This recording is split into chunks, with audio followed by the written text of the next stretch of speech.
What's up, you guys? This is Rob from the AI Plays, and today on the Daily Grind, yes, we are talking about her yet again. Saryn is like an STD that just never kind of goes away. However, in today's hotfix, she did get another tweak, and after playing it, I feel like it is worth talking about. So let's go ahead and jump into this. I'll have a little bit of gameplay of her in the background, and you'll notice a lot of numbers everywhere consistently, which is quite nice. So let's go ahead and take a look at Saryn changes and fixed. Saryn's Revisited continues. Spores. Drain occurs once per half second instead of continuous. To be completely honest with you, I don't really feel like this changes too much. I think it's more of a visual thing where you see the number ticks go down in larger chunks rather than slowly, you know, a little bit at a time. I don't really feel like it changed too much because definitely when I was looking at my numbers, it still felt like they were dropping at a fairly consistent rate.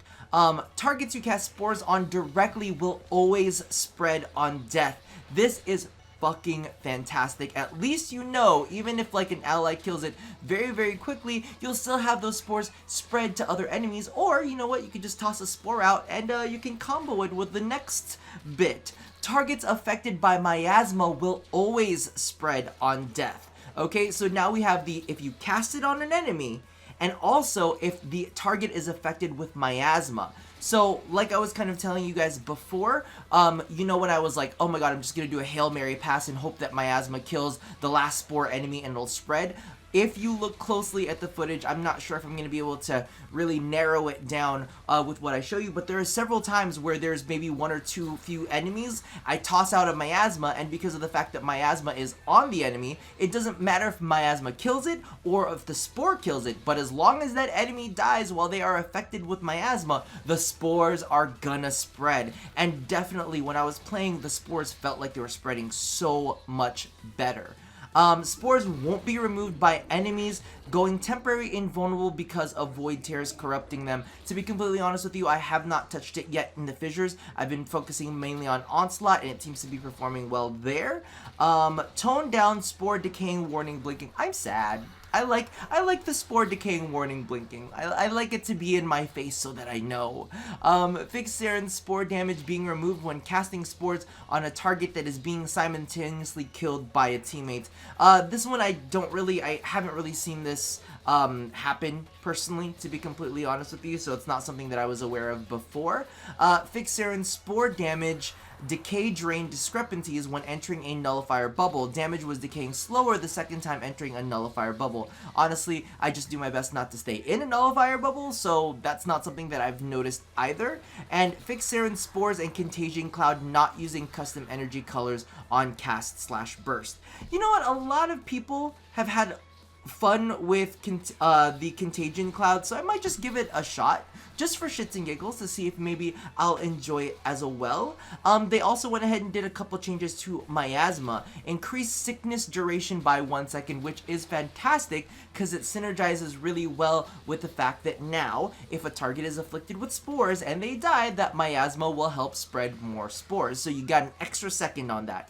They lowered the energy cost to 75, which is nice because now it is a little bit more, not that you necessarily want to spam it all the time. If you can keep miasma and spores going on an enemy, it's kind of like this tidal wave of damage that's spreading across. And more often than not, when I was doing this, I really definitely felt like I was the center of the plague and that miasma was like helping it spread outward like a wave. It was beautiful. It was beautiful. I really liked it. They did decrease the damage per tick to 300. I could have sworn that, was it like maybe 350 before? I don't quite remember the number previous to this, but for me, I'm actually using miasma as a little bit more of a utility than a damage dealing tool. It's nice, but you know, it's not necessarily the be all end all when it comes to damage for me. It's more like, now you've got viral, and now you've got a little bit of corrosive because of the spores, and now I can go in on you with a condition overload weapon, and I'm happy, you know? Get a little bit of all of that going on. So, so far, I've been having a lot of success. You guys already know that I've been doing pretty well with Saryn. She regularly, for me, when I'm on the struggle bus, I'm dealing like 35% with Saryn. When I was playing her today, I was getting more along the lines of 50 5 to like 60% of the team's damage, and that was with another Saryn playing alongside me. So it's kind of like, remember when I was making a joke, I was like, the one way to nerf Saryn is put another Saryn in the group?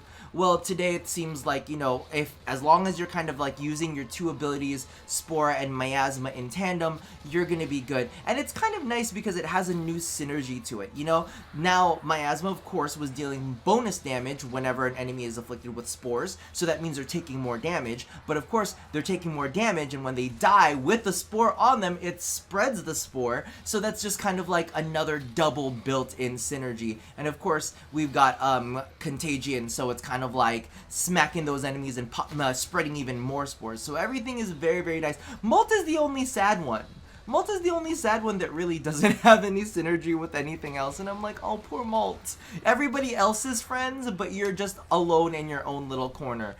So yeah, I'm actually really, really happy with it so far. You guys should definitely try it out. The spore spread feels so much easier, and just kind of like I was telling you guys last time, make sure that if you do only have 1 or 2 targets left that are out in the field somewhere, if you've got enough range on your Miasma and you know that you've got enough range, just go ahead and pop that Miasma, because when that spore pops and Miasma's on that enemy, it's just gonna spread. And literally, I go from like 1 enemy back up to like 15, 20, and sometimes even the 30s if I get lucky. So it's really, really nice, and because of the amount of damage that spores can tick up and do, it's so good. So if you guys haven't already checked it out, I'll leave a link to the the Hotfix notes down in the description box below, and you guys go ahead and try it out, have fun with it, because now if you guys were having issues spreading spores before, it's even easier. Alright, so that about does it for me for now, and as always, love somebody, hurt nobody, and touch yo body. I'll see you guys next time. Bye bye.